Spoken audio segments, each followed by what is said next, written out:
One of those days. Wanted to talk about the framework. I've I've mentioned the idea. Sorry about the wipers, it's terribly rainy out. You can storyboard your novel first. I find that takes some of the enjoyment out of it, as in, you're in the beginning, you should always be writing for the enjoyment of it, right? You're creating something. It's a rare gift. I think that human beings somehow can just make stuff up. We just make a story up. We'll just bring Lord of the Rings into that, right? Now, we know that Tolkien got those ideas from other stories. It's not like it's all 100% his. We all just build off what came before us. Good Lord. Not good. We all build off what came before us, but my point is, look at what he was able to create. And that's just Tolkien. He's just one example. It's fascinating that you can sit down as a human being and just make things up. Now, he clearly didn't have a storyboard. There's tons of notes where he basically didn't know where he was going, and we know that even after he published The Lord of the Rings, that he wasn't necessarily happy with everything that was there. I've fallen into that trap myself, which is what this is going to be about. So I don't really storyboard. I never had before I started doing what we're going to call Gemmel 2140. And I really needed to put my ideas down because, like I said, that's my Silmarillion. It was getting huge. It was getting really complicated. It was getting too big. That's the problem George Martin's facing, right? So when he's sitting down to write Game of Thrones, it's like, good luck. Or A Song of Ice and Fire. Good luck. That is enormous. So sometimes the storyboarding helps, but just gardening, sitting down, writing, and just letting the story take shape, that's great. What I'm getting at is it's probably not going to be good in the beginning. Even a very good writer, we're talking first draft, it's not going to be where it needs to be. It's not going to be polished. I mean, the very good writers, I'm sure it's passable compared to some of the stuff that's out there. But my point is, you need to just get it out. You've got to get the first draft out. And it's very important to not stop. This is nothing new, but speaking from my own personal experience, when I was writing Rebirth, I was 17, 18 years old, I rewrote that novel 4 different times. We're talking like 160,000 words. Nothing massive, but for a 17-year-old on an iPod, not bad. But I wrote that novel several times, and for different reasons. But one of the issues that I did face was I would write 50 pages, and then I would get, good Lord. So I would write 50, 60 pages, and I've always done this in the past. And I get to this point where maybe my characters turned left in the beginning of the book, and now I'm saying they turned right because, based on what I've learned from just gardening, if you will, just writing, it makes more sense to turn right. Well, now I'm contradicting myself. For whatever reason back then, this would completely stop the entire process, and I had to go back. I had to go back and fix it with everything that I had now learned, because the book was better, right? These characters made more sense. You've got to write. But in doing so, now I have stopped all of my momentum, and then by the time I've rewritten it and I get to, let's say, page 50 or 60 again, oh my God. Maybe they didn't turn left now because there was 3 other characters there, and now it's completely different. And everything that I thought the story was going to be about is changing. And I would get obsessed with trying to make it make sense the first draft. I now know, facing that with my own book right now, with Gemmel specifically. I got, 100 pages in, and everything that I had done in the first half of that, basically throw it away.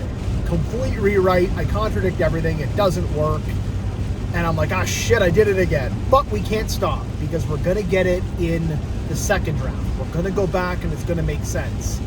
And it's so important to build that framework. I'm doing it right now with the memoir, where it's not good. It's not. It's all over the place. It doesn't necessarily make sense because there's point A, B, C, and D, and we're on Z, and it doesn't make any sense. But that's okay, because we've got to write it, we've got to get it down, we've got to build the framework, the foundation, if you will. And you might never be satisfied. What are we doing here? Why are we stopping on the highway? You might never be satisfied with what you're writing. And even the finished product. You might still be able to endlessly go back and make it better. This was for new writers. This is something that would get me as well. It's not only would I stop my writing a lot, is that I was improving. Probably not a lot, but let's say you're just starting out and you're just writing your first book. You've never done anything else. You're probably going to improve by the end of it. Maybe only marginally, but you're going to learn certain things. So it's like I kept improving, and then I'd want to go back and rewrite the book again, because I would read it and I'm like, oh, I could do way better than that now. You might be able to do that as well. Like I'm reading, like I said, I was reading Knights of Dark Renown by David Gemmell, and that not Gemmell's strongest book. And I'm sure that he could look at that as he was writing it and go, oh, I can go back and improve it. But sometimes you've got to leave it where it is. Maybe I branched off now. Listen, my point is, don't stop when you're writing. Don't be discouraged when you're putting something down on the page and it doesn't necessarily work. These are really basic tips, and I'm sure that you could find these anywhere else, but I find there's like a level of honesty maybe that I don't know, there's a name for it. That's not what this channel is, but the people, they get like a book published or whatever, and they start doing like 10 steps you should avoid in your book. Don't fucking do that. Don't. If you gotta watch those videos, that's not good. And I don't think that they necessarily follow that advice. What I'm trying to showcase is my own ideas and concepts that are nothing new as I'm going through the process right now. As I'm actively going through this process. That's what I'm trying to hammer down. And specifically with the memoir, it's all over the place. And at first glance, it's not very good. But I have to trust that I know what I'm doing. I have to trust in my subconscious brain to be able to put this story down because I've been doing it for so long. I've been writing for 15 years. A lot of that sucks. But I've still been writing for a long time. So I need to trust myself and go, I know what I'm doing. At least enough that I can write a beginning, a middle, and an end, right? I don't want to come from the perspective that I have some ancient knowledge that no one knows about, and I'm this prolific author. I'm certainly not. And again, that's what this is. It's just right from the bottom. Hopefully, in a few years, these videos change, and I'm holding up a book, and I go, holy fuck, maybe we'll reference this one. What is it? March, April, May 13th, 2026. Maybe we'll come back to this and I'll be holding up my own book.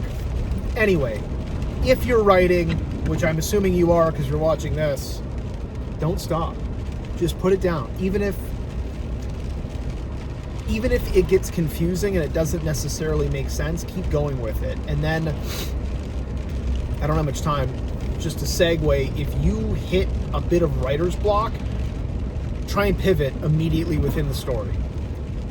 I think I was watching a Sanderson video and he was talking about this writer's block is the idea, I'm going to butcher this, that basically it doesn't work. There's something happening here that's not working. You lost it. And it happens all the time. It's hard to keep it going. Like, look what you're trying to create, right? So if at any point you hit writer's block, because it's going to happen where you're just like, fuck, I don't know what goes here, maybe just pivot to a new chapter completely. I've started doing that as well, and you don't break the flow. I actually did it last night. I was writing, and I was kind of just like, I don't know what this is. I'm not enjoying this. I'm not enjoying what I'm saying. If I'm not enjoying it, how the hell is the reader going to enjoy it? So I just started a new chapter. Let's move on. I got other things to talk about. Boom. And you might be able to do that easier in a work of fiction, right? Like if it's a fantasy or something, and you know you're just like, I don't know what's going on here. These characters, it's boring. It's not fitting. Get out of it. Get out of it. Move on. But don't stop.